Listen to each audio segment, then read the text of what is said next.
I just smoked my first fucking bowl of this shit, dude. I think I might have made a mistake. Holy fuck. I feel like I stuck my thumb in my ass and my toe in my mouth. I don't know where I'm at. Closing loud. Clap, baby. Bow killers. Yeah. Shattered dreams entertainment. Smoke cloud roll out from the door of the studio. Should've known by now.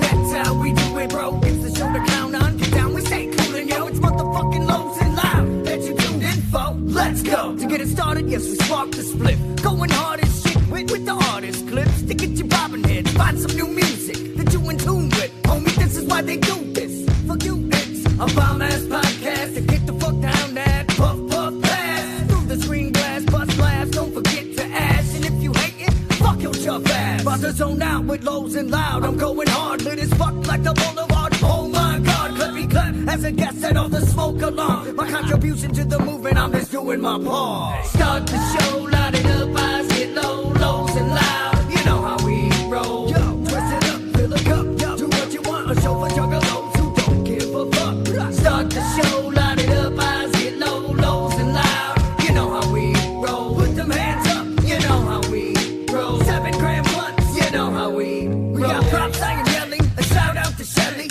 Cash in the dead guys, Luke and Lee. Sam eternally, R.I.P. Respectfully, rest up my G. We'll hold it down until we meet again. Much love to all the lows out there that show love to the show just to show that they care. Cause they do it for the movement, they true and they prove it. Get down, let's clown, pump the loud to this music. About to act the fool with the host. Raise a toast to the lows with the most clouds of smoke. Hey, yo. It's all love in the underground, nothing like no other realm. Taking over the world, let's burn this motherfucker down. Start the show, light it up, eyes get low, lows and loud. You know how we roll. Yo, twist it up, fill a cup. Yo, do what you want, a show for juggalos who don't give a fuck. Start the show, light it up, eyes get low, lows and loud. You know how we roll. Put them hands up, you know how we roll. 7 gram blunts, you know how we roll. Yeah, yeah. Shout out to LD on the cut. The homie Stack Styles. Weed, wax, and whiskey. Remix. Twist it up, fill a cup. Do what you want, a show for juggalos who don't give a fuck.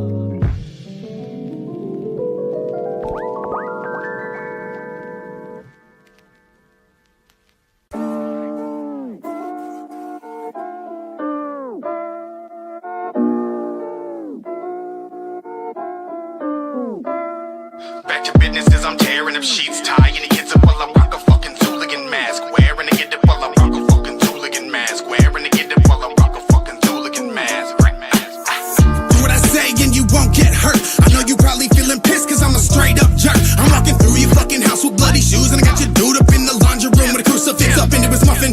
Talking shit, I'm the opposite dude. I'll accidentally kick your little fluffy dog as I'm trampling through, but instantly I'ma regret it. Feeling hella apologetic, so I pet that little ray of sunshine, bitch, bet it. Back to business as I'm tearing up sheets, tying your kids up while I rock a fucking hooligan mask. Wearing to get up, bitch, you said that this ain't cool when I laughed. Now I'ma hit you, stretch you out and cover woe with the gas. Fire will get you, burn it down to an ember, stop by the rain. Itty bitty pieces caught in the drain. The fire is there and I hope you can't bear all the motherfucking bullshit you go through in there. The freaks come out to kill when the lights go out at night. Preying on souls and wait till you sleep insatiable. Yes, we were playing for keeps. The freaks come out to kill when the lights go out at night. Take what we want, you say what you want. We're taking it all, so best prepare for the hunt.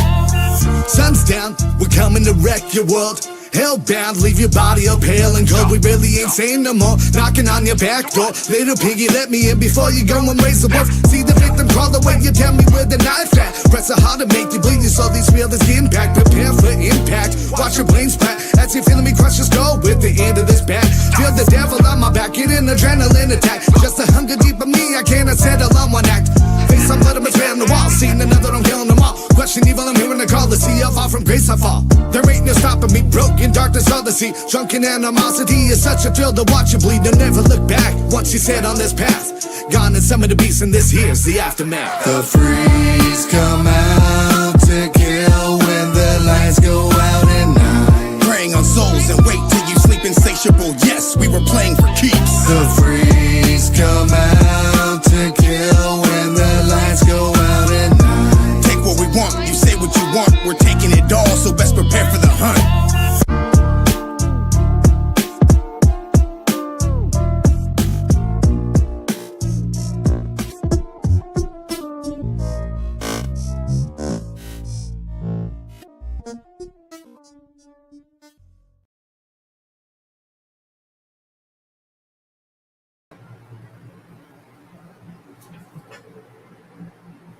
What up? What up? What up?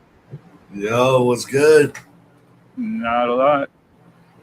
How you been?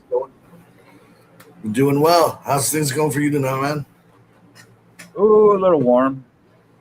Yeah, I hear that. We're like in the 90s out here today.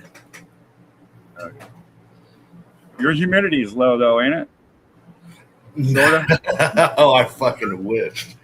Dude, no, it's terrible. That's the worst part. But I'm in like the valley, so like we're not too far off of like the mountain. So like yeah, we get the humidity pretty bad over here. For sure. Now, for people who's gonna see this, you want to give like a brief introduction of yourself? Yeah, of course. So my name is of course Nockturnal. That's KNOCKTURNAL. I'm born and raised out here in Oregon, Portland, Oregon. Literally my entire life. I'm just turned 39 years old. This is now my 17th year in the rap music scene. And this is going to be my first year actually performing in the Gathering, which I'm absolutely super, super excited to get that invite to and to come out and do that. So this is an opportunity I've waited for. I'm a single dad, been raising two kids. My son just turned 18, and then my little girl, she's special needs, and I finally have a full-time caregiver. So now I'm going to be able to actually get out and travel for the first time ever. So I mean, now the plan is to start hitting other states. I've been pretty successful here in Portland. I've opened from everybody from Mushroom Head to ICP to Mercules. So I've had a lot of great opportunities out here. Hobson? No, unfortunately, I haven't. I got more into this. I started doing shows about when he started blowing up, and really he was playing bigger venues before I was able to get that chance, sadly. That would have been dope, though. Oh, I know. Like, I feel that would have given a good feel because I met him on his first tour. I went and we made like a 2-3 hour drive up north to go see him in Spokane, and he liked that I had the contacts too. He's like, "Oh man, now this is what it's like to see it from that other weird angle." He's like, "Those are kind of creepy." And I told him that I was from Portland and I worked in the music scene, and he was like, "Man, that was actually one of my biggest selling areas, but nobody wanted to book me out there."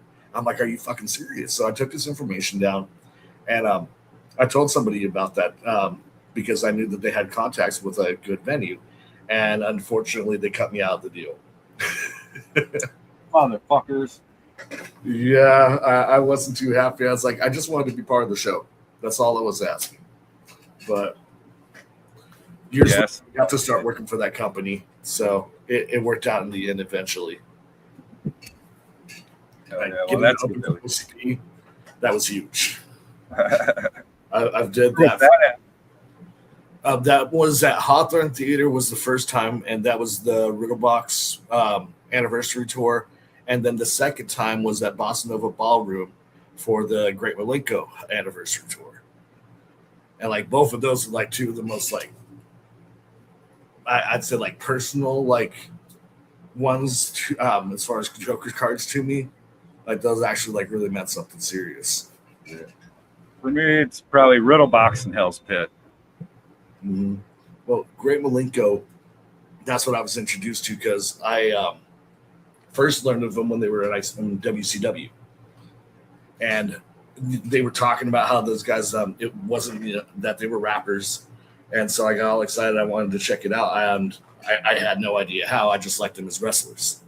Then one day at home, he brings it through. He's like, "Yeah, dude, the album was legit." I found it. He pops it in, and from that very moment of hearing that Great Malenko intro, I've been hooked since. Like that was it for me. I've loved the music ever since then. I didn't quite know about Juggalos, like that didn't exist to me yet, but I love the music. And I mean now, I guess you know that you've been one the whole time, or if you haven't, honestly, it's not becoming one. You know that you were one the whole time. What up, Swill? Whoop, whoop. What's up? Whoop, whoop. We were just talking about you, Swill. Yeah. Be seeing you here soon. So I'm gonna like hit off with some rapid fire questions.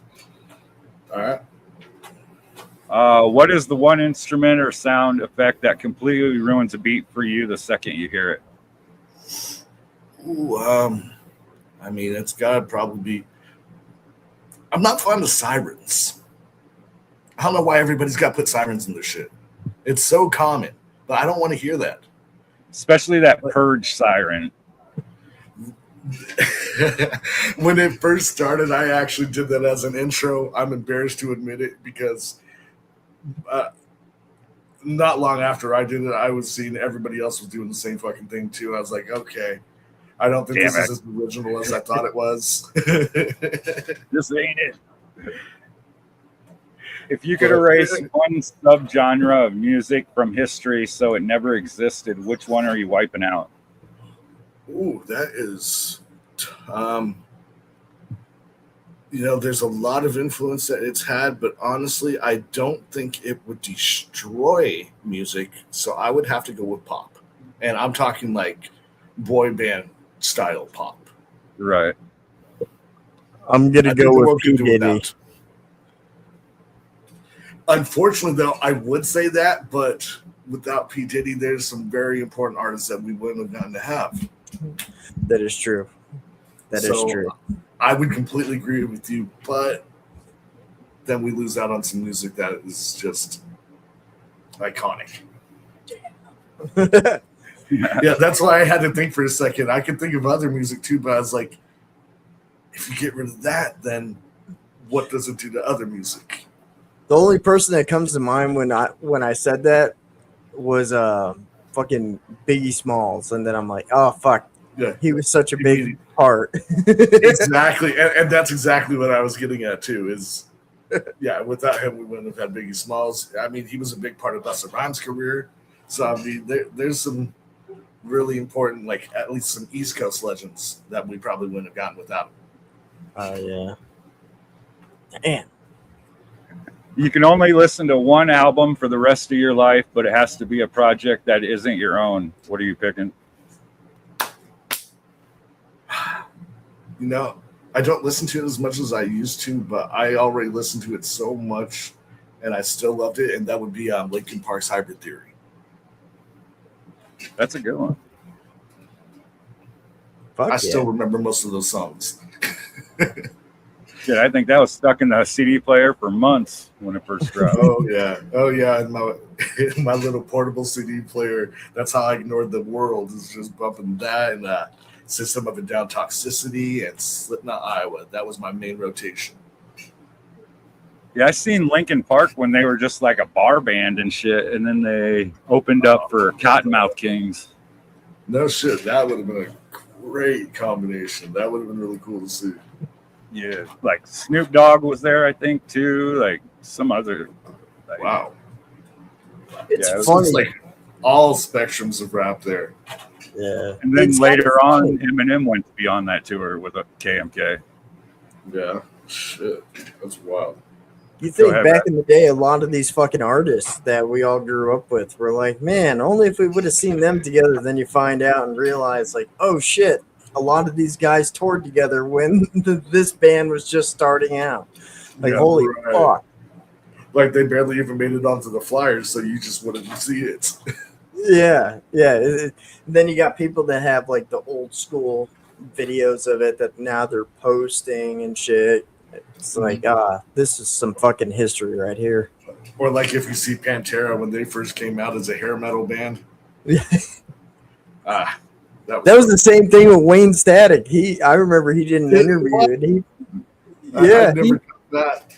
Yeah, he fucking originally was in a hair metal band as the singer, and then he did an interview for a documentary, and he said, "I hate hair metal bands," and then it shot straight to him back in the day when he first started. That's hilarious. You see, like, and I used to model my look honestly a little bit after him, like the big old beard, and I can't do it no more because my hair's gotten too long. But I used to also do the Liberty spikes up. I was like, yeah, I was totally ripping off and like static on that though. Oh I thought he was like, I thought he was cool as shit. Man, I'm so happy that they're still like fucking doing it, and I'm also happy that they found that thumb drive that had all those fucking songs that he'd already made. So Right. No, I enjoyed it. It was a little weird for me at first, but The disco part of it. well, it's just having Zombie Wayne basically, like that was definitely different. And I mean, I like Dope. Don't get me wrong, like they're a great band. It's just it was still hard to get used to having that singer do Wayne's part. That mask though came out pretty dope. oh yeah. No, that looks killer. Like Now he's doing it all fucking animatronic where he pushes a button right behind his ear and his fucking eyes light up. And I'm just like, damn, dude. that's wild. Like they're going all out with that mess. Yeah. I wonder if he can see That's with like that. Rockstar level. What was that, Lee? I wonder if he can see when he turns those lights on. 'Cause that Yeah, shit's fucking- So he has them That was set blind dude. right here where the little bulbs are, and his eyes, so they're up high enough to where it doesn't fuck with his vision, but it makes everybody else think that that's his fucking eyes and shit. I was like, I need one of those. Yeah, that's forever actually faces like cool. that. Rad. That'd be rad. So I got a question for you. What are some inspirations that you have that you kind of use to make your current brand of music? Okay. We actually we were talking about some music earlier. Potluck would be one. Tom Knockturnal could be another. I do a lot of like weed. So I do like when I released my albums. One was like a more weed heavy album, and then the other one was like a more like rock horror heavy album. So I wanted to kind of split them up for people. Yeah. So those two would be some inspiration. And then outside of that, probably would be Slipknot, some Twisted, and I'd say some Tech Nine as well. And Action Blades would be another good influence, big influence on me in that too. Okay. Now, if I heard this correctly, because I was sitting in the backstage, you actually did shows in the past with Mushroom Head and ICP in them. Yeah. What Yeah, did you learn? What did I learn? So actually, I definitely learned something from my second ICP show. So this is I also have fronted a band for years. Now I'm in a new band called Dream State. I used to be the front man for Devil Senate, and that's where we opened for them. And the second show that I did with them, in the middle of my set, like I'd say like a quarter of the way through, my microphone goes out. I screamed over the sold out audience with my band playing for the entire set after that. Through my voice for a fucking week. So I learned always have fresh fucking batteries. But I got a lot of respect for doing that. Like people were like shocked that I didn't stop. I went and continued as if nothing happened. I actually talked to Light backstage that this was the Great Malenko anniversary when he was touring with them, and he said that was he said like respect. That was ballsy as hell. He's like most people probably would just froze, but you still screamed over that audience, and you did it like nothing fucking happened.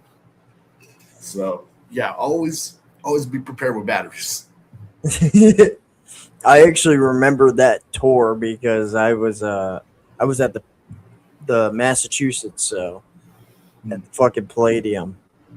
Yeah. So who else was with them that year? I can't remember for some reason. I remember RA the Rugged Man had opened up for them.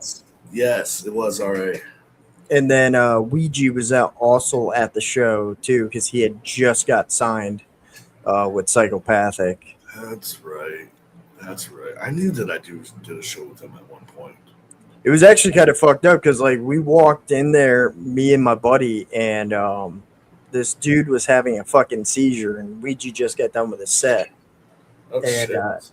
yeah, he was walking around, and Ouija actually came over and checked on the fucking guy. And then Shaggy Two Dope knocked me out with a fucking Fago. Oh, fuck. I think the wildest thing that I ever seen happen at a show, something real, this was pretty fucking bad. Is these two girls, they were like fighting over some rapper. I guess they were both with them or something like that. And one of them bit a chunk of the other girl's cheek off. Just ripped it like a rapper. A raptor. Oh shit. It was wild. The cops got called. The promoter hid the whole time because he didn't want to get in trouble. But yeah, that was pretty nuts. Dude, I shit you not. I've seen some crazy shit happen at fucking ICP shows. Oh yeah. The weirdest one was like, so they did the 20th anniversary of Malenko, and I was at that at the fucking show in Massachusetts for it. 6 months later, I come back, and the first thing that I said to my buddy, because he was with me at the previous show, I was like, I am not standing near the fucking stage. Because when I went there for the Malenko one, Shaggy went to go kick a fucking 2-liter in the air, and I was standing 5 feet from where he kicked it. And it went straight and got me in the fucking temple, and I was out. Oh, fuck. So yeah, that took your ass out. Yeah, I woke up outside, and they were loading me into a fucking ambulance, and I was like, no, I paid a lot of money to be here. Right. Did you get a concussion? Yeah. and you still went back in. Yeah. Yep. I thought it was funny because then when I came back 6 months later, they were doing Slam Fest with Attila, and Attila was pulling people up on the stage going, okay, we have a song called Blackout. Let's see how blacked out you guys can get. I'm sitting there going, I am not doing this at all. Right. It's like, you have no idea. I've lived this. I ain't trying to black out again. I ain't doing no. So what are some memorable things that you've seen at shows over the past few years they've done? That I've done, or just stuff that I've seen? Either or both, Well, whatever you choose. I can't really completely see myself.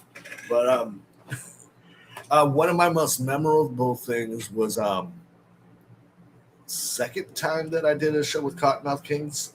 It was when they were doing the legacy band. Okay. Which I thought that was pretty cool, and they actually brought me and my homie on stage with them when they were doing Proud to Be a Stoner, and I got to hold up, and D-Lo had me hold up the flag with them while we were doing that song. That was really cool. And another this is one of my most favorites, and this was actually a pretty small show. There was probably only about like 20, 30 people that showed up at most. But it was a show that we did with Rob Van Dam. And he was doing a comedy tour while WWE was in town. So he was around doing the comedy tour. Yeah. And the place that he was doing that at was also a rock venue. So he's like, hey, I would love to have a band open up for me to do the show. And they're like, we know the perfect band because we do rap metal, new metal. And so by the end of the show, he was actually up on stage with us, painting upside down bloody crosses on fans' foreheads, headbanging with us as we're just doing the fucking show. It was so fucking cool. But there was only a handful of people who were there for it, but I didn't care because it was fucking RVD the whole damn fucking show. It was fucking great. So I'm going to assume from that story that you're a wrestling fan. Oh yeah. Like I said, that's how I found out about ICP as well too. So I've recently got back into it again, like the last 2-3 years, but I took a break after the Attitude Era because a lot of stuff was getting a little bit too cheesy for me when they got into that PC stuff. Yeah. It got like, I think it was probably around the time New Day came in, and oh my God. I like them now. Like, I can respect what those guys done, but the unicorns and the pancakes and the colorful costumes was just, it was cheesy. it was too much when it started, and then it eventually caught on so much, but it was like, but by that time they had like so many, just a lot of characters were very over the top and cheesy. yeah, Like, they had what's funny? Fandango. Yeah, like all that kind of stuff. Just I don't know how people don't realize that that's Ricky Saints too. Also, I don't know. I kind of look at the current product and I'm like, all right, now we're starting to get back to where it was actually good again. I've noticed that too, and I think the reason is so all the wrestlers now are either children of the Attitude Era wrestlers, or they grew up watching the Attitude Era. So, like, because it's that age group right now. That's who you're going to see that is going to be wrestling. Is you got those like late 20s to early 40s wrestlers. Right, yeah. I think it's funny because like I grew up watching the Attitude Era, and that to me was like the best era, and it ended. It fucking ended in like the early 2000s because they Yeah, it felt like it was longer. yeah, and now it's just we got a new version of it because a lot of these newer stars obviously were huge fans of what happened back then, and they're just like, You can clearly see that. Like, there's guys coming out who like are ripping off the Hardy gimmick, ripping off the Rock's gimmicks. Like, these guys are a little bit they're having little trouble steering away from being a lot like those new versions of those guys, which I don't hate it, honestly, because I do miss that type of wrestling, which is what's gotten my interest back into it. yeah. But honestly, it's been all about AAA for me now. AAA is like, I don't remember what year it was, but I remember Vampiro was actually running AAA for a little bit, and I'm sitting there going, fuck, I know he just retired, but that was around Lucha Underground time. Yeah. That dude, man, has so many awesome stories. I could imagine. I mean, like I mentioned, when I came across ICP and WCW, that's when they were with the Kiss Demon and Vampiro as well. Yep. That was like probably the worst gimmick in the world. We're gonna have a guy called the Demon, and he's gonna look, and he's the Kiss character. Like, we're gonna paint him up like Gene Simmons. But he's not even with them. He's with the ICP, and oh yeah, it was too much. I don't know what they were thinking, but that's also when they had Sub-Zero wrestling. Oh yeah, they had Glacier. Yep. They had Glacier, and then they had what the fuck was his name? He was it's Canyon. Who better than Canyon? Canyon was dressed up as like his mortal enemy for the longest time. Yeah, I forgot about that one too. I was sitting there going, "This is stupid." Yeah, that's about the time that they ended up falling off and they got bought. I think it's so funny because like I've been watching like so much of the old shit from back in the days, and I try to watch like all the newer stuff, especially with TNA, because a lot of those old stars from WCW ended up there.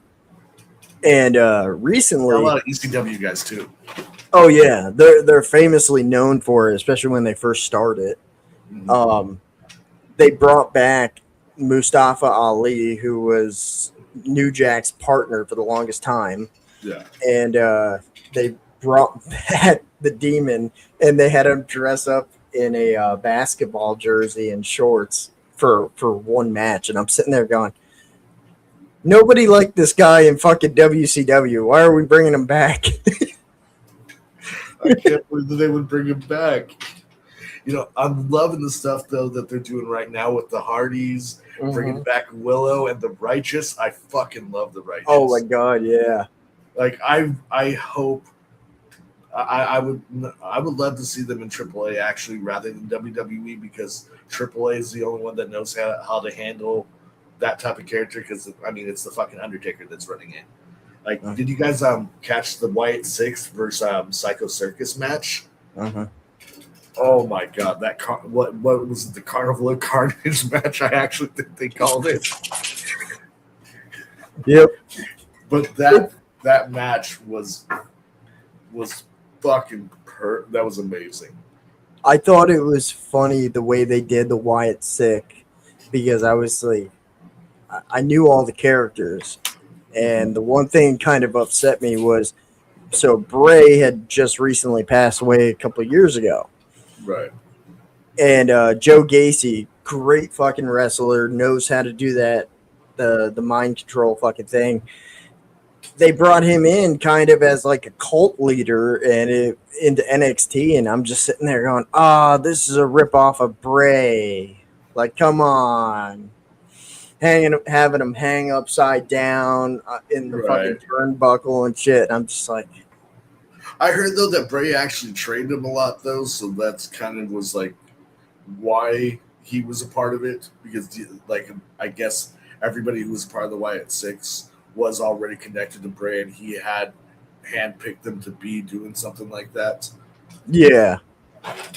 I remember like Karrion Kross said something on a podcast that him and Bray had plans to do like a feud. Yeah, it was fucking great if they actually did that. And I remember he said that Bray actually told them, because they had plans for the whole Uncle Howdy and Wyatt Sick thing back when they debuted it kind of with the whole LA Knight feud that they had going on. But I guess he ended up saying that Bray told him, you don't want to get into a feud with me because it's not going to work out for you, even if you come out on top.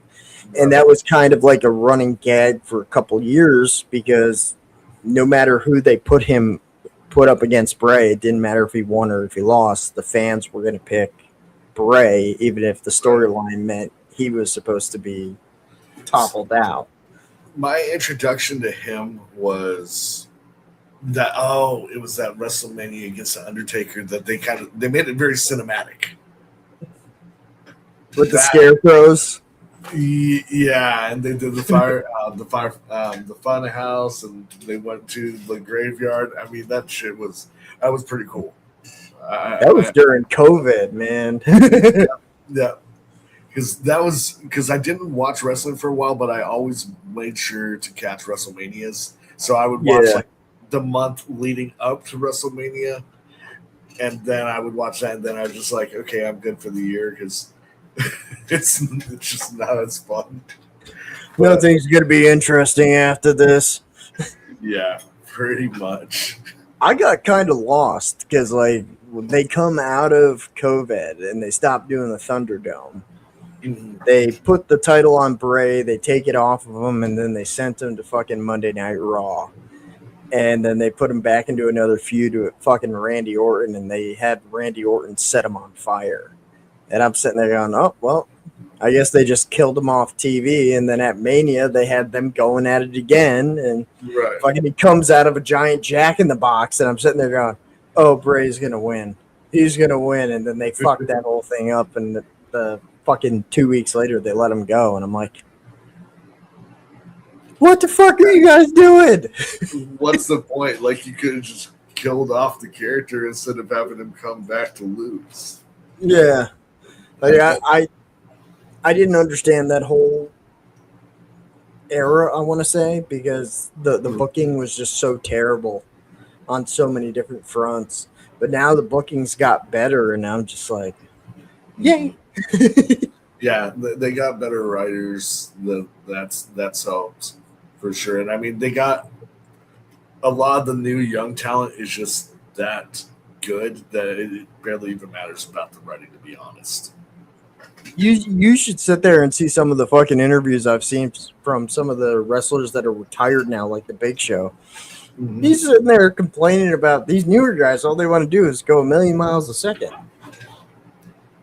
Yeah, that's because they enjoy what they're doing, and they can fucking do what you can't do at 7 feet, 500 pounds. They're getting more professional athletes now. Like Performance Center, a lot of these guys, they are recruiting straight out of college, and these are people who are in like track, football, basketball, soccer, regular wrestling. Like, Yeah. top half is actually like, I mean, when they go outside of the country, they have recruitment there. I mean, they're doing it all over the place now. Oh yeah, and it was funny because like I remember somebody asked me a few years ago when they brought in Ronda Rousey. They were like, "How do you think they're going to book her?" I said, "She's going to kill everybody." And that now with the women, they're doing their signings for them differently than they were back in the day. Back in the day, it was, oh, if you were a swimsuit model or They got you some were like real fighters, which yeah. Now, Jordan Grace seems like a huge waste. oh yeah. She seemed like she was going to be awesome, and then they just didn't even give her a chance. That's the thing is that's just bad booking all the way around. I see no reason for that to happen. She started to get some momentum, and then she got injured, and then after the injury, they basically wrote her off. Yeah, it goes back to like the Attitude Era with a lot of the wrestlers, and Mark Calloway, the Undertaker, actually said this: if you got injured during that time, and you took time off to heal and have surgery and shit like that, automatically your spot that you had was up for grabs for anybody else, and you may not get that spot back even after you get back. That makes sense because they got a lot of really good talent that they don't even have time for. Oh So yeah, it's hard to fit everybody on when you have that much good talent. oh yeah. Trust me, me and my wife will sit here and we'll watch some of the instant plays that they got. We mainly like just to catch the shorts on fucking YouTube and shit, just to get caught up with a lot of stuff. Right now, I'm like a huge advocate for fucking CM Punk because I'm happy with this run that he's had since he's been back. He is, you know. a good run. I like that. I'm not a big fan of CM Punk, but he has had a good run. I love that what was going on with Drew McIntyre, except him kissing the. When he got his bracelet back and he kissed it, that was disgusting.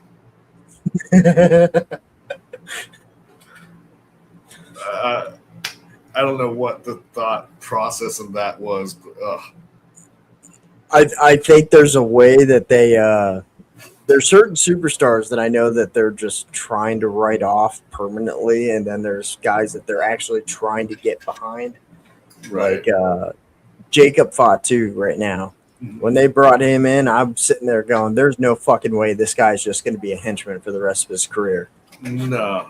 Then he had that breakout match at Mania and fucking won the title. And I'm sitting there going, "We're doing it." Well, and then now his cousin Zilla, it looks like, is basically signed, like not officially, but he's posting from the Performance Center. Like he posted the other day on his blog, he was rocking. I can't remember what card it was, but he was rocking the Hatcher Man jersey. Yeah. So maybe we'll see him at the gathering.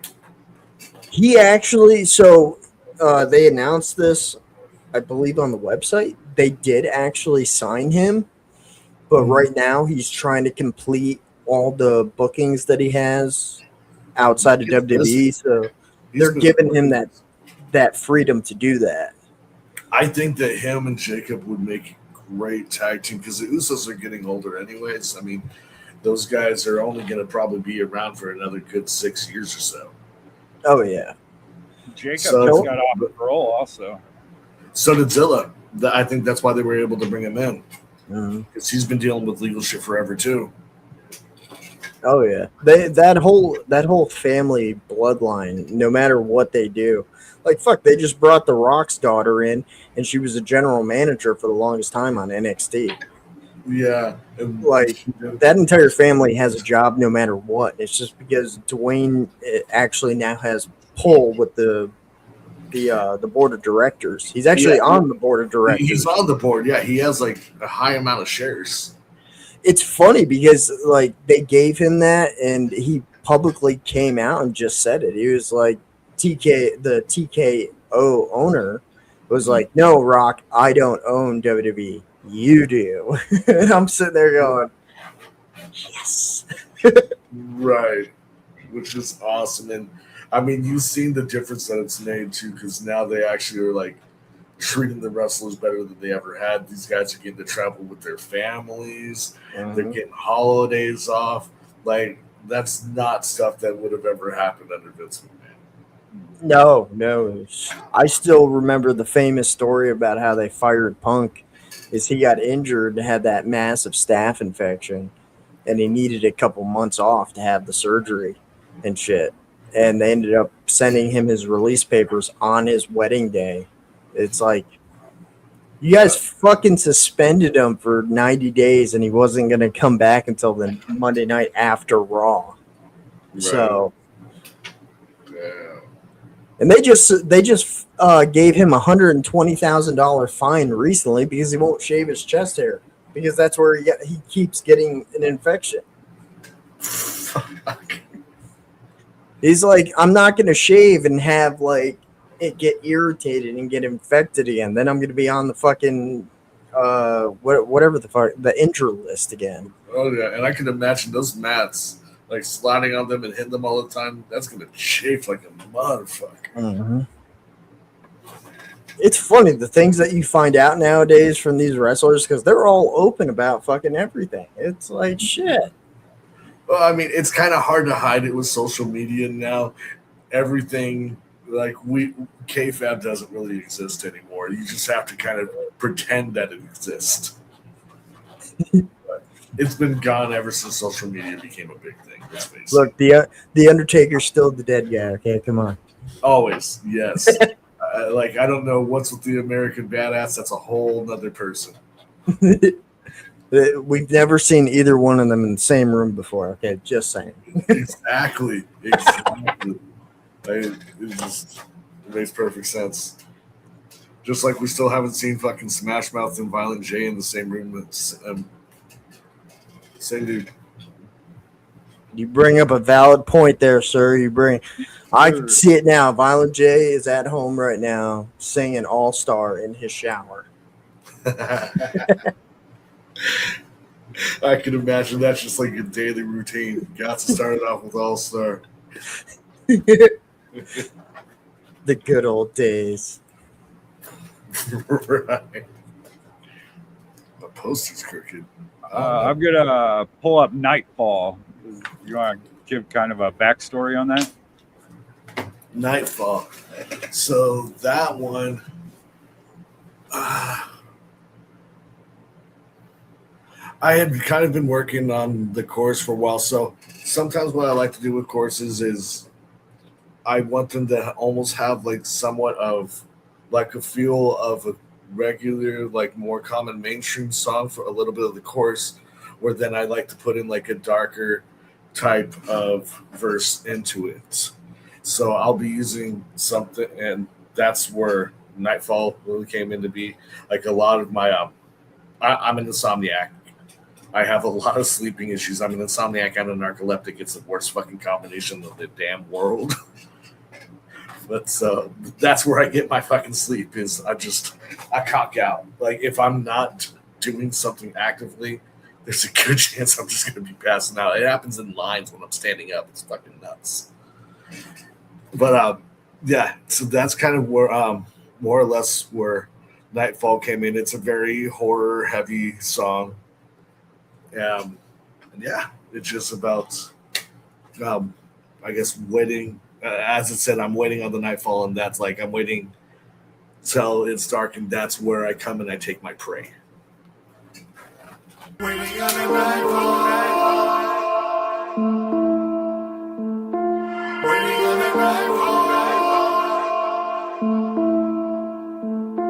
Waiting on that nightfall. Demons watching you pray, slowly wealth and decay, lasting as your life's Waiting on that nightfall. No, they won't go away. Thoughts all crazy, got me going as I'm waiting for that last break. Yes, I'm always awake. Can't see the day, losing all composure. I'm going insane. I'm in love with your pain. Death in vain, body counting up. I did it for the game. Lights out, raised dead, paint the city up in red. Creep inside, know what words I said. Feeling like a wicked man, say human and stab it. I'll shake it up when I grab him. He's talking bolts in the thrash, and your eyes will roll up the panic. Feeling no man and give me the blood cause I'm famished. I look around, what's the damage? Your body's lived up sustain it. Now drenched from head and toe and all these people blood and guts. I guess just wanna say I'm nuts, but do I really give a fuck? Hell no, let's go. I see another victim and they're coming. It's the way that they can know. I've been hiding in the shadows, see you straight and reeling harder. Now that's it, they never notice. Yeah, the room is going down, not even feeling all around. Your body's receding, your words are gushing and you're bleeding. Like you're stuck in disbelieving that you feel your life is it. Now you're heading to the light, as you said, and going go. Don't ever slip them to those killers, I can never rest. Waiting on that nightfall, demons watching you pray, slowly rot in decay, lasting as your life slips away. At nightfall, no they won't go away. Thoughts all crazy, got me going as I'm waiting for that blood spray. Yes, I'm always awake, can't see the day, losing all composure, I'm going insane. I'm in love with your pain, death in vain, body count up, I did it for the game. Calm down, no mind, can't you see I lost control? You put your feet, a piece of me, a monster that's unstoppable. Conceded, defeated, revealed it's gone and now it's broken out tonight. Defied it, but feel release and hear my demon shout. Bloodthirst, your cries, a few makes you immobilize. No manic and panic that makes a moment more intensify. Second thought to take your life, it seems to repeat every night. Rage is taking over, wreck controls of my actions. I can see your reactions, giving into the madness. Bloodthirst taking over, how the hell does this happen? No sound, can't breathe, I only wanna see you bleed. Saying I'm a monster, man, I don't think that I disagree. Now I sit here and lying alone, becoming conscious and I'm now on my own. Feel the fire burning deep within me. Give like one last warning, hope you start to believe. Waiting on that nightfall, demons watching you pray, slowly rot in decay, lasting as your life slips away. Waiting on that nightfall, no they won't go away. Thoughts all crazy, got me going as I'm waiting for that blood spray. Yes, I'm always awake, can't see the day, losing all composure, I'm going insane. I'm in love with your pain, death in vain, body count up, I did it for that nightfall. Waiting on that nightfall. Waiting on that nightfall. Waiting on that nightfall.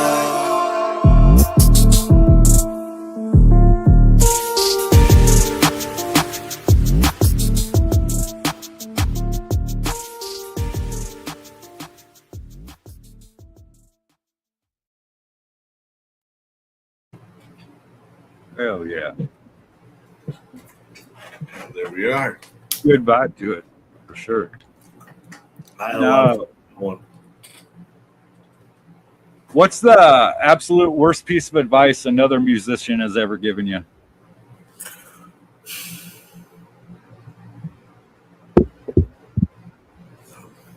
Bad piece of advice someone has given me. You know, I guess it's bad advice. Probably partying a lot before a show is a bad idea for sure.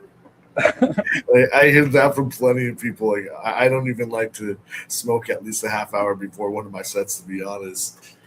So There's quite a few people like that. Yeah, I love smoking, but like I at least want to save my voice.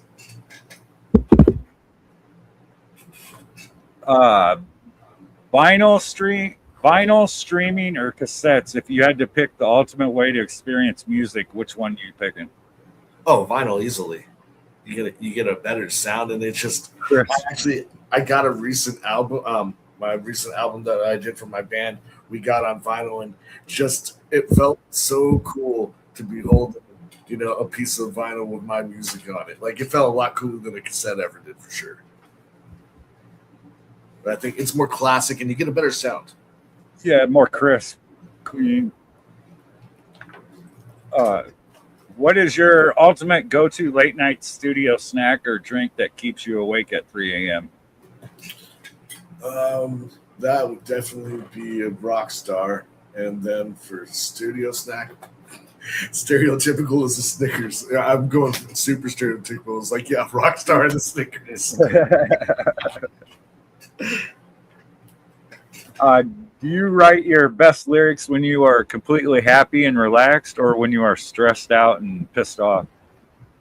It definitely helps when I'm stressed out and pissed off or depressed. I'm gonna write my best stuff there. Why do you think that is?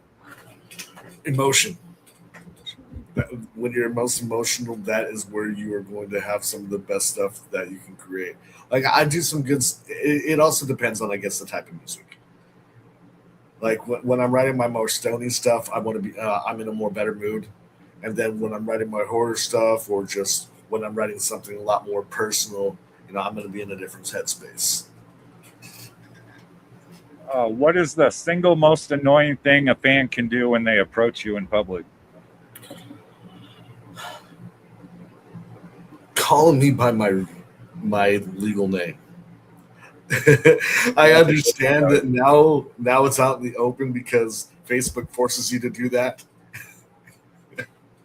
Nobody knew my name for the majority of my career until they changed that rule, and even before that, people didn't know my real name. I'd always gone by Nocturnal or a previous, more embarrassing name. What was that? So you see the chubby cheeks and all that? I used to get called Beaver. Called what? Beaver. Beaver? I fucking hate that name now. But yeah, we had that one for quite some time. How did you get that? Nope. My best friend, actually, he's the one who started that, and I don't know how we became so close because when we first met, he was an absolute jackass to me, and now he's like my closest friend in the world, and we've been friends for like 25 years. But yeah, pretty close to that. If your creative process was a movie genre, would it be psychological thriller, a stoner comedy, or a high intensity action flick? Oh God, a little bit of both the psychological horror and stoner comedy. To be honest, like that's a mood thing. Like, and that actually comes in like what I mentioned with my albums. One is the horror, one's the stoner. So like, I got the psychological horror. And then I also got the stoner comedy when you go and like to which album do you want to do? That's why actually the logo that I made for the albums, it's a poster that I had my buddy Don Hardcastle made. And it is like the yin yang symbol, and it's two wolves, and one is stoned and one is like mad and enraged with like a bleeding mouth, and the other one has smoking a joint, and he just has a big smiling grin on his face. And that kind of, I wanted that to represent the albums and Piece of Me, which is because I'm bipolar. What is the biggest lie the music industry tells independent artists? That it is easy to make money, or just easy in general. It takes a lot. You got to be able to take a lot of bullshit and just know that it's not going to work out quick. You got to be patient and just perseverance. I have so many friends that gave up over the years, and I still continued even when they did. I didn't give up for these last 17 years, and because of that, a handful of them have come back, but because I never took the same break a lot of them did, it's led me being a little more successful. I mean, I'm super happy with a lot of them, and some of them, if they continued, they would have skyrocketed because they are some amazing artists. But, unfortunately, a lot of them took a break and stopped. And you don't need a huge independent record label to make it anymore these days. No, I mean, with how easy it is to do streaming, you don't need it. I mean, really the only thing you need is just touring, to be honest. That's the only way you need a record label. Outside of that, it's pretty easy to be an independent artist now. It's very readily available for anyone. What is the very first song you can remember hearing that made you realize music wasn't just background noise, but a language you wanted to speak? The furthest back I can remember, and this is going back to me being a toddler, MC Hammer. That's the oldest music I can remember, is bumping that MC Hammer back to back. It had the B side too. That was back when you could flip a tape over and you'd have a whole another 8 tracks to go. And yeah, that's the You're doing oldest songs I the can sign all the remember. way across the floors, huh? As a kid, I could do it. Now I'm probably gonna put out a hip or some shit. Hear that? See, before you had any fans, studio equipment, or a budget, what did your very first creative space look like? Bedroom, closet, in a tiny little apartment where we had moving pads all over the closet and a little tiny microphone inside the closet. Mind you, this is not a big closet. Like, it could barely fit one person. And Enough to walk in and then yeah, just enough to walk in. No light, and when it was summer, it was like fucking Satan's fall sack. It was so fucking hot. That was terrible. It was a way to get music done. Who was the first person in your life to honestly tell you that your music was actually good, and did you believe them at the time? So it was. Oh man, this sucks because it was actually. I hate my dad, but he always wanted me to get into music, and he was the first person to recognize my talent. I didn't believe him though because he always trying to find a way to make a buck off of somebody else. So I didn't really buy it, but when I truly felt accomplished, and was when my mom acknowledged my music. It was the first time that she got to come to one of my shows, because I had to be kind of selective with the show that she can go to because a lot of them were rowdier. And I wasn't sure if it was going to be like the environment for her. But she got the chance to see. I was opening up for Cryptic Wisdom. I was like, okay, that's something a lot more mellow. And after that, she after I got off stage, she pulls me aside and she says, "I understand. It's like, I get why you want to do this. I get why you have dedicated your life now, and you should never stop." And I'll always remember that moment. If you were forced at gunpoint to perform a full-length synchronized boy band dance routine to one of your hardest tracks, which song are you picking to survive? Oh God. Oh fuck.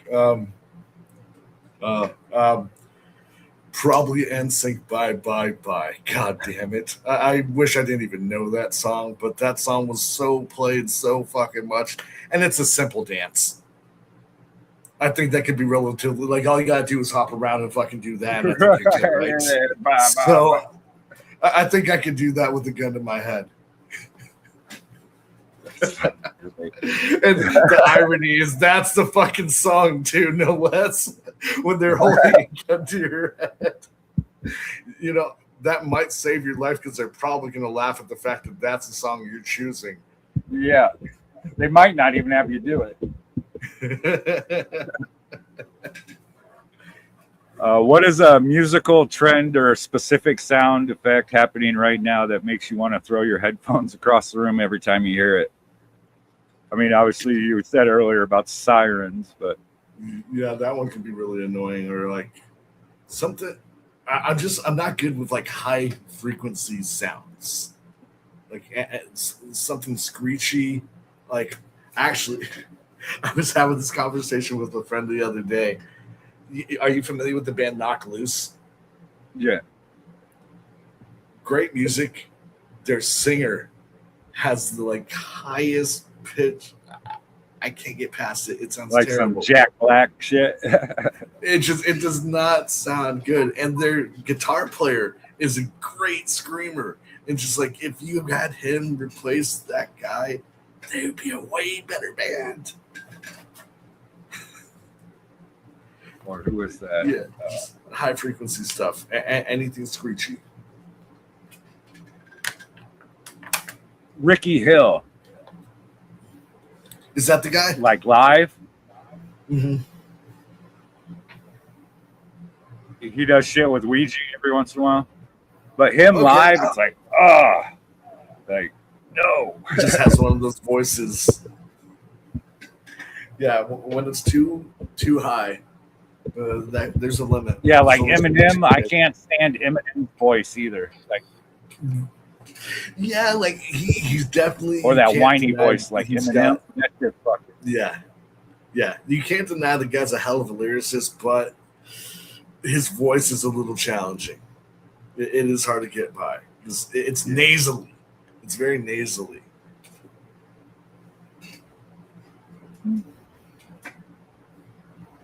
Kinda like Underrated's got a nasal flow too. True, but I mean, He's still- more clear with it though, and Yeah. Like it is different, but now that I think about it, you're kind of right. He does have that as well too. So like, honestly, wow, they don't have too far off of voices even. no. I still like him. Regardless. Yeah, but for some reason, Underrated's the fucking homies. Yeah. Like we were talking about that. I got the chance to do a song with them, so I mean, obviously, I'm a fan. What is the most ridiculous or dramatic lie you've ever told a pushy fan or a promoter just to get out of the conversation and go back to like your hotel room or hit the road? Or So there was this guy who he wouldn't stop following me the entire night.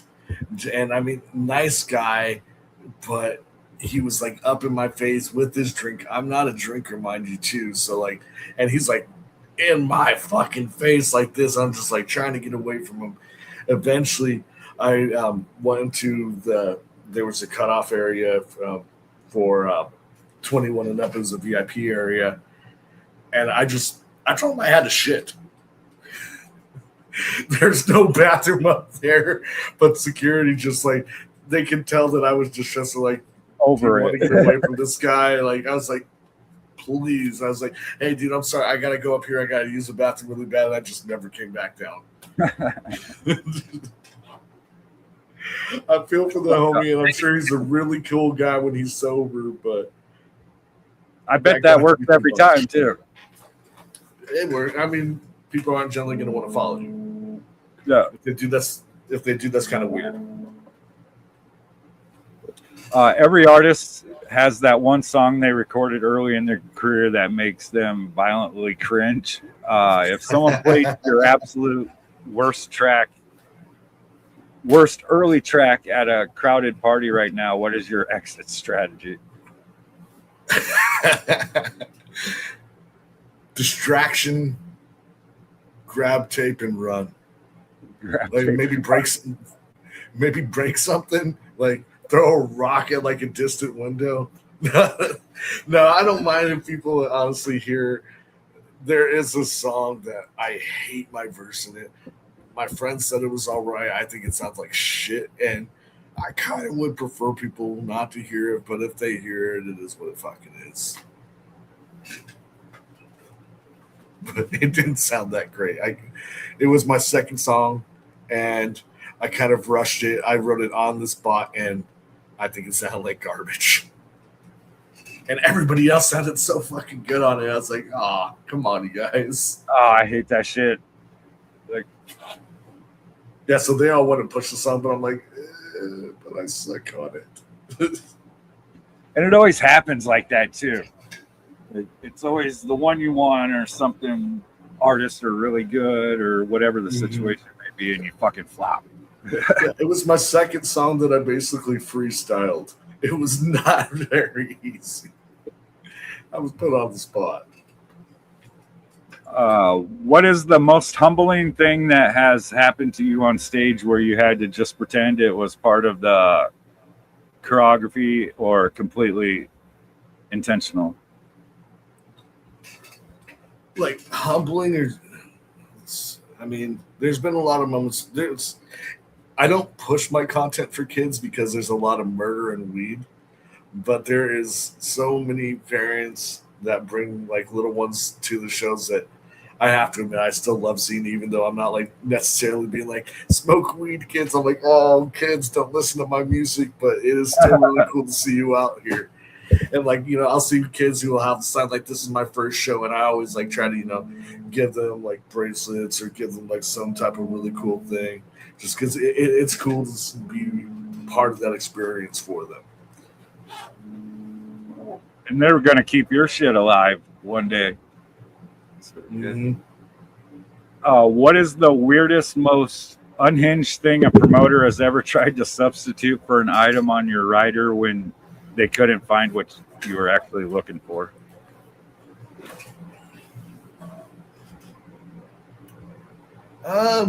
Drinks. Probably finding like really off the wall drinks. I actually got seltzer water one time instead of regular water, which that sucked. I don't know how they managed to get the wrong one, but What'd they get? Seltzer water. Ugh, gross. Any like seltzer water's gross. Fucking, what is that? Yeah. Purified or not purified, but well, purified water is great. yeah. That bubbly, sparkling water. Yeah. Gross too. Well, I could almost take that, but that seltzer water is just, I mean, they're basically the same thing, really, but still, it's got like that bitter, sour taste to it. Just, And does anybody actually really like Liquid Death? I took a sip of that, tried it one time, and I spit that shit back out. It's like, how do people drink? So fucking shit? And it's expensive, too. It's like, dude, why are you paying this much for trash? This stuff sucks. Yeah. It's just because it's a cool name. So they're like, oh man, I'm drinking Liquid Death. This is fucking metal as hell. Genius marketing there, though. Yeah, true. If a fan comes up to you in public, recites your lyrics completely wrong, but says it changed their life, do you correct them or just nod and take the credit? I'm assuming this is good. Not quite, but yeah, I mean, it happens close because I have a tendency to, I have a little bit of a speech impediment sometimes, and I also can rap rather fast, so lyrics do get misconstrued, so I often just be like, I'll let it go. I'm like, yeah, you figured it out. I don't want to ruin that for them. For sure. What is the most passive aggressive thing you've ever done to a sound engineer who wasn't catching your vibes? Well, that show where my microphone cut out, I almost immediately got the fans chanting that he fucked up. You fucked up. The sound guy messed up. I felt a little bad, but he actually apologized for it himself too. So it was a little messed up on my part, but it also got the audience really involved with the show. For sure. Now you got a show coming up here with Nybeck. That was actually last. Oh yeah, that was yeah. But yeah, no, that was with Nivik. He's actually going to be on The Gathering too, and Yes, we will be so we're going to be the very first act of the music starting off actually. So we'll be he's going to be on at 12 on Thursday, and I'm going to be doing a song with him as well actually too. So it'll be a really cool set. I'll be on it. I think Chuckles is making an appearance on it too, so it's going to be pretty fresh. Much love to Chuckles.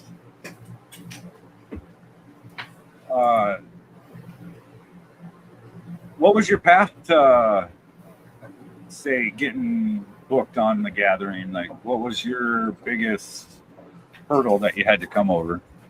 So I actually originally I was going to apply 3 years ago, and I didn't have my music videos done quick enough, so I wasn't able to apply because of that. So then the next year I did, and I was actually a little mad because they said it was a horror themed gathering and my music wasn't horror. And I was like, you guys didn't listen to my music, huh? Did you? That's all I could think. So the next year I was bitter, so I didn't try to go. And then I reapplied this year, and I responded. They sent me an email, and I responded like 3 weeks late, not realizing because somehow it went to my spam, and I was just like, "Oh No, I fucked up so bad." And then they email me, and they even asked me like roughly what time I want to go on and everything. I was like, "Holy shit! Like that's really fucking cool that I'm getting that." So they gave me like 5:30 on Saturday. So or 5:10. So yeah, I'm like one of the last underground acts of the entire festival, which I feel pretty cool about. do you like that being that many days into the gathering, or would you wish you could get yours out in the beginning and then you can just fully enjoy your gathering? Oh no, I asked for Saturday. I wanted to close out as close to closing out the festival as I could. Like that felt more special to me. Okay. And I'm still gonna get there and enjoy myself the whole time. God, I think my homie wants to get there Monday or Tuesday, so we're gonna be there pretty early anyway. So I'll get plenty of time to enjoy myself. I'm probably gonna be exhausted by that day anyway. Oh yeah, for sure. That fucking sun, dude. Oh, I can imagine. Not looking forward to it, but hey, luckily we're like in the wooded area. Yeah. Last year, fucking Stacks, the homie Stack Styles, I was up there on side stage, and it was fucking brutal. And that was it was the opening main stage set. And holy shit, that shit was so fucking hot. Oh yeah, when I was at the Legend Valley one that I went to, it didn't even matter if you went into the shade. It was still every bit as hot every fucking spot that you went to. Eventually, I was actually helping run merch for Big Hoodoo, and I did not want to leave because the air coming in through the tent felt so good. I was like, dude, I would gladly help push merch this entire damn festival if I can stay here out of the heat. Oh yeah, it's gonna be even worse, I think, this year for humidity wise. Oh, Ohio gets hot and humid, but not like it does over this way. We're going to Missouri, so that's getting close to like where there's even like swamp area, huh? Yeah. So yeah, we're gonna have some humid days. That's something to definitely look forward to. Juggalos, please wear deodorant. Yes, please. It's not going to smell great. What do you think about the water? You think that that's going to be safe? No. I mean, I don't know. I guess depending on the time of day, because there is some shit in there that'll fuck you up. Oh, yeah? Well, because I know that they have like a lake there, and they're like saying, hey, you can go swimming and shit. So. Yeah, there's forms of sharks in there. Fucking. What? Oh, some water moccasins. Fucking. There's all kinds of crazy shit. Kind of want to go noodling. Have you ever gone that? It's fun. What is At first, you're like, what the fuck? Yeah, like just getting on like pool noodles? In a river, you fucking go down into the hole underwater and fucking like feel around and for catfish. Oh, okay. And fucking throw your arm in that motherfucker and pull the motherfucker out, and you have someone on your legs and shit so they can grab a hold of you and pull you up. But yeah, you can fucking pull out fucking monsters, dude. Like it's nuts the size of catfish they pull out of there. Don't they have like really sharp teeth? I thought. Catfish, I don't know. Fucking not as much like northern and musky and shit like that. Well, fuck that. So it just mostly feels all weird because I mean they like suck on. Right. They got teeth, but it only goes in you It's just Just surface. a little bit, you know. Right. Yeah. Yeah. Oh yeah, that ain't shit. That sounds interesting though. Yeah, there's some fucking crazy catches out of that. I've been a couple times, but never caught nothing fucking ridiculous. Right. I would never have thought about that way to be going fishing, but that sounds kind of interesting. Yeah, it's kind of freaky at first, fucking, you know, because that's like snapping turtle area and shit like that. Oh, on your hand down in those holes. Those things will fuck you up too. That'll bite your hand off. Okay, so what is the most common misconception or misunderstanding people constantly have about your persona or your music? I'm a devil worshiper. I've gotten that one plenty, and no, I'm not. Like I don't even believe in really religion. I mean, I have nothing against that, but I call myself I'm agnostic. I'm spiritual. There's something out there. We just don't know what the fuck it is because how the fuck are we supposed to unless we've been there? That's what I think we give our bodies back to fucking the universe for new life. Like, I don't know about that whole God shit. But. Right. I dig that. Like, but how the fuck do we really know? It could be whatever. Well, proof. Yeah. If your music career ended tomorrow and you could never record another track, what is the non-musical legacy you hope you already left behind for the people who know you best? You know, I want to have been able to have helped people. I mean, I've brought together a lot of people, and I don't want them just to forget the memories that they've gotten from the events that they've attended, from the music that they have said has helped them. I want to continue to do that because one big thing that I've always thought was important about my music too is I do like to do some mental health stuff as well. I have social anxiety. I have bipolar. I go through a lot of mental issues myself too. And the big thing for me is not being preachy about it, but the way I see it is awareness, letting other people know that they're not alone in it. And, a lot of us go through that same stuff. What is the absolute maximum number of times you will let a collaborator mess up a single bar in the studio before you start looking at your phone and plotting your escape? Oh man, sometimes I could be that guy because, as I said, I got a speech impediment, so I'll be going fast and I'll be. It can take a little bit to make it so that you can understand every one of my words. I'm not going to lie. So I try to be relatively patient. I wonder how long it takes ABK. Oh God, yeah. Just listen. I can imagine.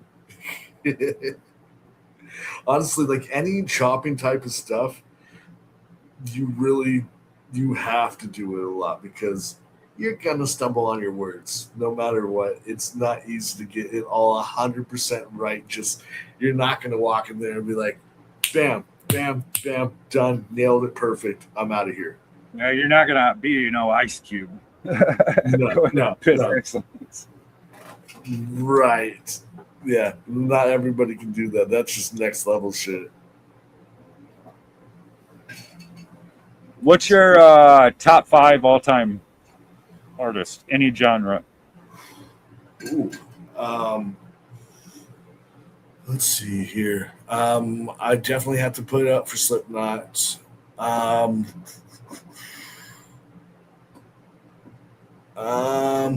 Tech is a big one for me. Tupac.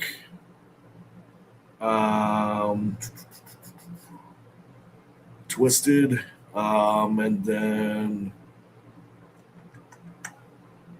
Linkin Park. You more of a Twisted fan than you are ICP? Influential wise, no, but I have liked a lot of their music better, I will admit. But ICP is this music wouldn't be where it is without them. And they have had some amazing songs that nobody can touch, honestly, too. Yeah. So, I mean, I will definitely say that that's a big thing there.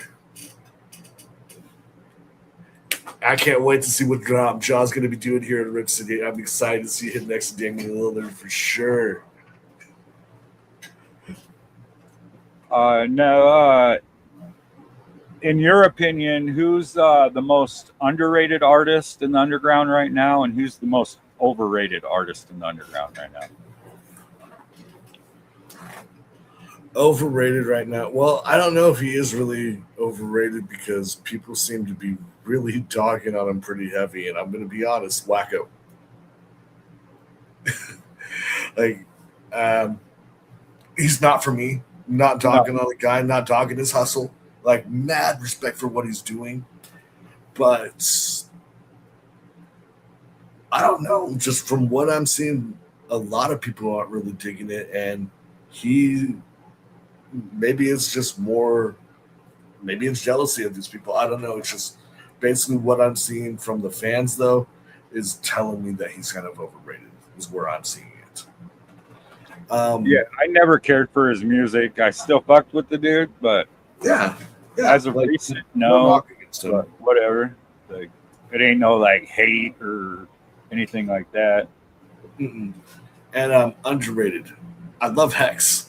His music is. I really love that West Coast Wicked shit. Like that's what honestly that's what I like to achieve with my music too, is doing it. I'd like to do like that West Coast Wicked as well too. So I need a chance honestly to work with that guy. I've done a couple shows with him, and I think that we would vibe really well because I think he's a Latino too. I'm not sure.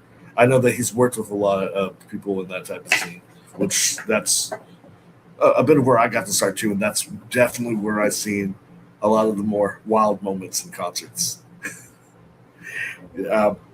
Those are the ones that you're going to see people stabbed at.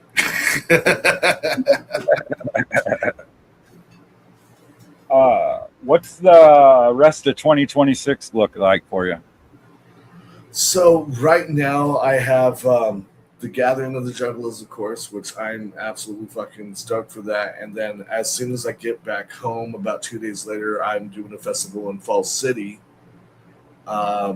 which that's going to be really cool. It's got a bunch of guys from all over Oregon and Washington. And then right now we're trying to get things moving with my band Dream State. We're unfortunately still looking for a permanent drummer and singer, but we want to get started on our next album there. And then I'm also getting started on another solo project myself. Oh yeah. When's you got a rough estimate of when that's coming out? Either one? I'm not even close. I'm barely even started. I have probably about 2 or 3 songs so far into the project. So I'd want to do this pretty decent, but I'm probably going to do it a little different too, where I'm going to release it single at a time until I just put out everything. So I say within like probably about like I'm doing something like that. I'll start probably releasing songs in that about a year from now. I say that's like I said. You already got a set storyline picked out for that project, or is it just building on it as it comes? It's still kind of building on it. Like I have a rough idea of a couple of the songs that I'm just kind of piecing together. I haven't done any story songs quite yet, but I definitely plan on doing them. I've learned after doing a few story songs that they are just a lot of fun to do. It's like writing a movie almost, like you could picture everything.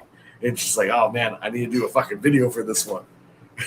So I enjoy songs like that a lot. Do you have any music influence as a kid? Were like any of your family members doing music or anything like my that? entire family. I was born into a music family. I was one of the few that was a singer-songwriter. Almost everybody plays instruments in my family. So, and that's all my cousins, uncles, grandpa. I always grew up watching them in bands, and I admired it so much.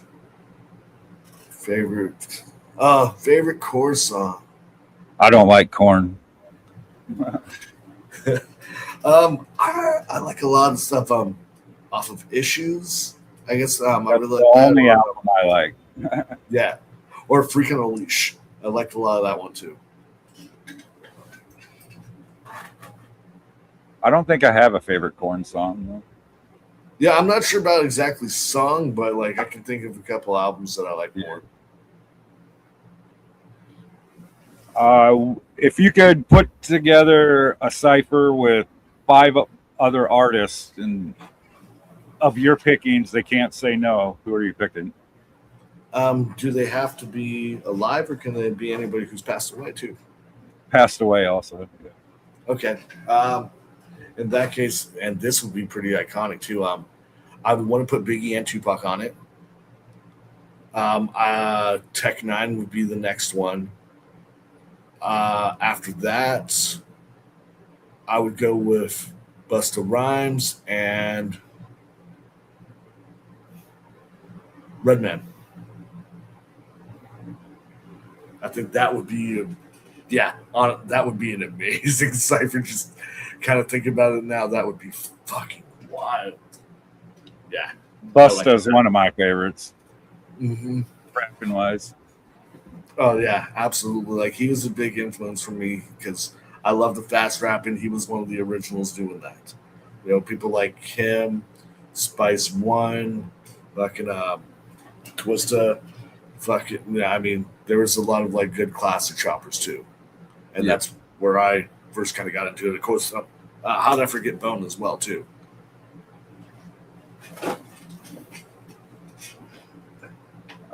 We'll have to fucking get together at the gathering, fucking Most definitely. or something. Like, Yeah, like a summit or something at the gathering if we're available or something.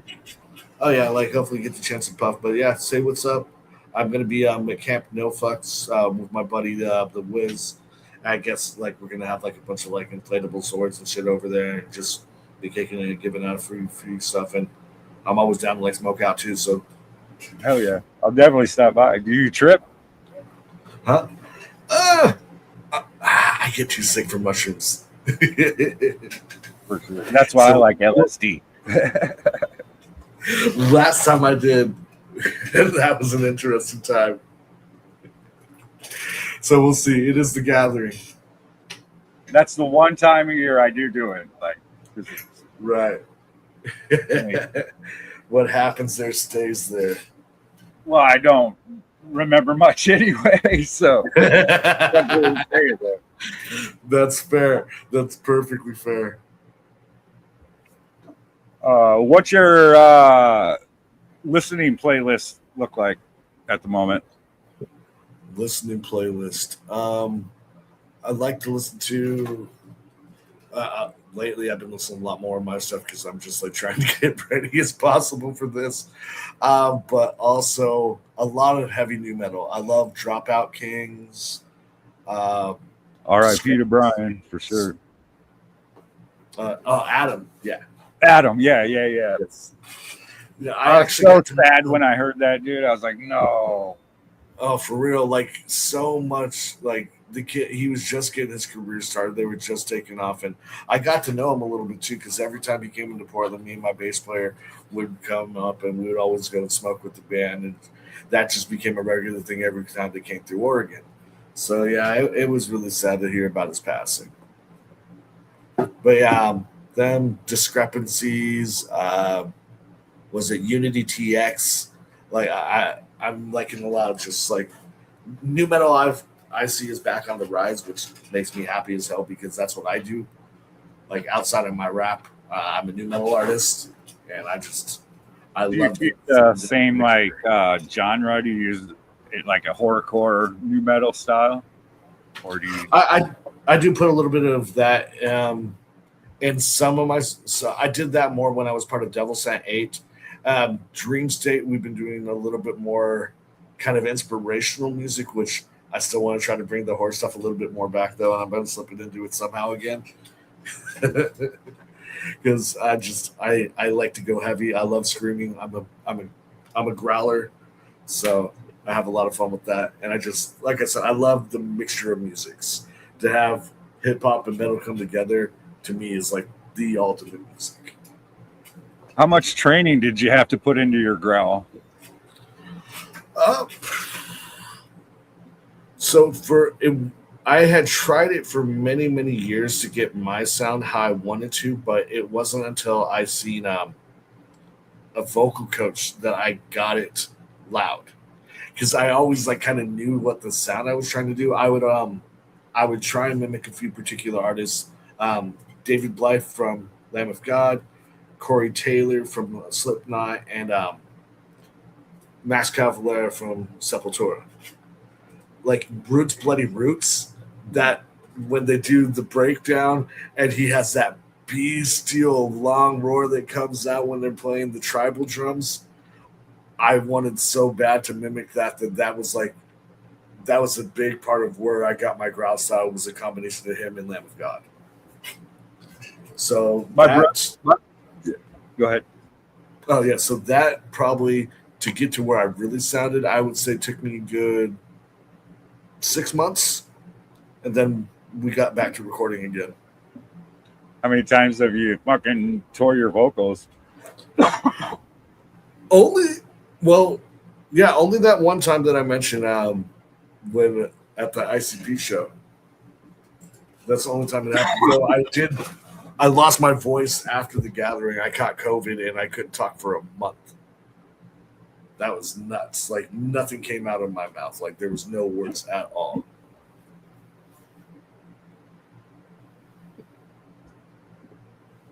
I lost what I was gonna ask. You're good, brother. But yeah, fucking definitely come back for a part 2 or something at least. Yeah. Get a little more earlier in the evening. Not so late. Yeah, for sure, man. But yeah, I appreciate you coming on, and definitely Thank you for having me. look forward to hopefully getting with you at the gathering. No, most definitely. Like, yeah, dude. Seriously, like, DM me. It'd be cool if I can actually say what's up in me. Yeah, for sure. And if you need a hand with anything, like I'm pretty much open the whole gathering this year, so I'm down to fucking lay a hand with something if you need it. Hell yeah, thank you, man. I appreciate that. For sure. And then I think we got exit with elevated wake and bake. All right, dope. It wouldn't let me take the video. I don't know what was going on there, but so I just got the audio. Weird. Yeah, that's fine. I don't know why the video didn't work though. That's weird. StreamYard's been weird with shit lately. Okay.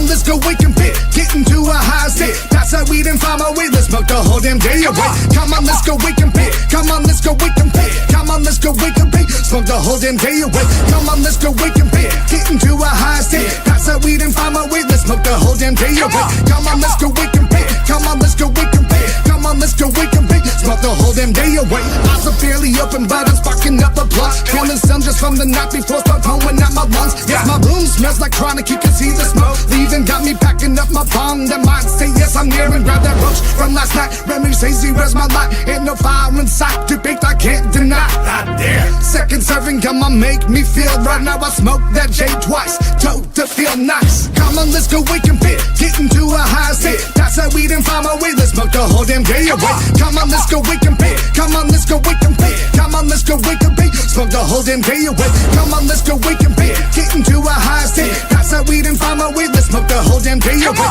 Come on, let's go wake and bake. Come on, let's go wake and bake. Come on, let's go wake and bake. Smoke the whole damn day away. Smoke the kill and then I load it up in my pot. Hit a bit of kush, now I need to get my mind right. Blaze to start up my days. Only messing with the top, cause we going high grade. I stay now upward lifted mind state. I'm baked, kicking back and I'm stoned. Not boxing nobody's home. Loading up that favorite train, got Mary Jane all in my brain. Woke up today, still faith and safety. Don't you never feel the pain. Took the best in the game, but I forget my name. No way. Always elevated, cause that chronic is my claim to fame. Ain't no way I'm I'm going, lean my puff and I won't feel no shit. Talking all day in the city of rain, come right along and I'll show you the way. Come on, let's go wake and fit, get into a high state. That's how we didn't find my way, let's smoke the whole damn day away. Come on, let's go wake and fit, come on, let's go wake and fit. Come on, let's go wake and fit, smoke the whole damn day away. Come on, let's go wake and fit, get into a high state. That's how we didn't find my way, let's smoke the whole damn day away. Come on, let's go wake and fit, come on, let's go wake and fit. Come on, let's go wake and fit, smoke the whole damn day away. It's got, he's like Garth Vader. You know who Garth is. Oh yeah. I hear similarities in his voice. Yeah, like I said, it's almost too completely. It's almost like I'm two artists. The way that my music sounds different with those, which I enjoy that, to be honest. Because there's been times that I've released songs that people thought that there was a second person in it. It was just me changing the tone of my voice. That's dope. I like it. But for sure, fucking thanks to everybody tuning in. Fucking tomorrow we'll be back with a cum shot wound. You know them? It's a great name. No, but I'm going to check that out because that right. is I saw the name. I was like, oh, just by the name, I was like, I gotta get these fuckers on. right though. That's awesome. Yeah, that tells you right there the type of sense of humor they have. Hell yeah. All right, y'all. Much love. Yeah, thanks for having me, bro. See you at the gathering. Everybody in chat if you're gathering. Yes, thank you everyone for being here. It was a good time. Heading out here. You're set at the gathering Saturday? Yeah, Saturday at 5:10 on the detonation stage. 5:10 detonation stage. Closer of the detonation stage. Hell yeah. Yep. I think I'm second to last. There's like one other guy after me. Oh, all right.